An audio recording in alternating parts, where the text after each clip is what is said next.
এবার কেরানীগঞ্জে চলে আসলো মাত্র 480 টাকায় আনলিমিটেড বাফেট, যেখানে থাকছে প্রায় 35টার মতো লোভনীয় সমস্ত খাবার। এত কম টাকায় বাফেটে কি কি খেয়ে আসলাম সবকিছু জানাবো আজকের এই ভিডিওতে। So let's start into the video.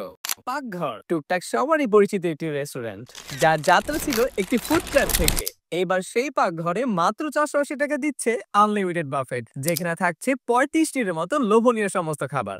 Main ডিশে থাকছে Thai fried rice, masala fried rice, basmati steam rice, masala chicken, Manchurian chicken, chicken chilli onion, sweet and sour chicken, chicken সিজিলি, assorted vegetable, Thai vegetable and Thai fried chicken. অ্যাপিটাইজারে ছিল chicken chow mein, red sauce pasta, creamy white pasta, fried wonton, candy wonton, fried momo, fried wings, barbecue chicken wings, barbecue chicken lollipop, chicken nuggets, chicken ball, chicken shawarma, chicken burger, chicken fajita, chicken rack, sandwich সহ সকলের পছন্দের nachos তো ছিলই।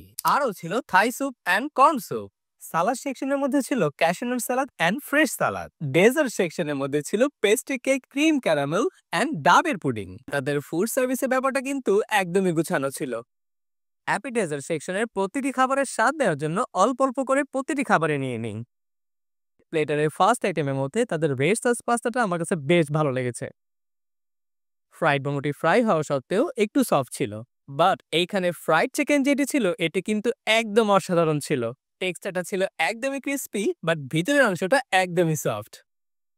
সচরাচর বাফেটে গিয়ে কখনোই burger try করা হয় না, বাট তাদের এখানে বার্গারের লুকিংটা কিন্তু একটু ডিফারেন্ট ছিল। And chow mein just amazing. Creamy পাস্তার টেস্ট কিন্তু একদমই লাইট ছিল, অ্যান্ড দেয়ার বারবিকিউ চিকেন ললিপপের টেস্ট জাস্ট এক্সট্রিম লেভেলের জুসি ছিল। গাইস, এই পাকঘরের বাজেট ফ্রেন্ডলি সব খাবার ঘরে বসে উপভোগ করতে এখনই ডাউনলোড করুন এই food app.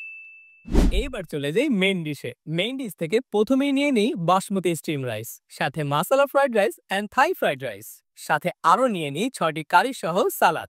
Main ডিশের first focus আইটেমের মধ্যে ছিল chicken masala and basmati steam rice, and that combination একদমই ঘরোয়া খাবারের টেস্ট আসছিল। বাসমতি স্টিম রাইসের সাথে আমার আর কোনোটিই জমেনি। মেনুর মাসালা ফ্রাইড রাইসের টেস্ট কিন্তু একটু স্পাইসি ছিল, এমনকি এটি যে কোনো আইটেমের সাথে যাচ্ছিল। গাইস, এই বাফেটে আমার ডেজার্ট সেকশনে মোস্ট ফোকাস আইটেম ছিল ডাবের পুডিং। খাবার শেষে এই ডাবের পুডিং খাওয়ার পর মাইন্ড একদমই কুল, অ্যান্ড আমার মতে তাদের ডাবের পুডিংটি একদমই বেস্ট ছিল। সাথে ক্রিম ক্যারামেল যেটি ছিল এটি বেশ সফট অ্যান্ড টেস্টি ছিল।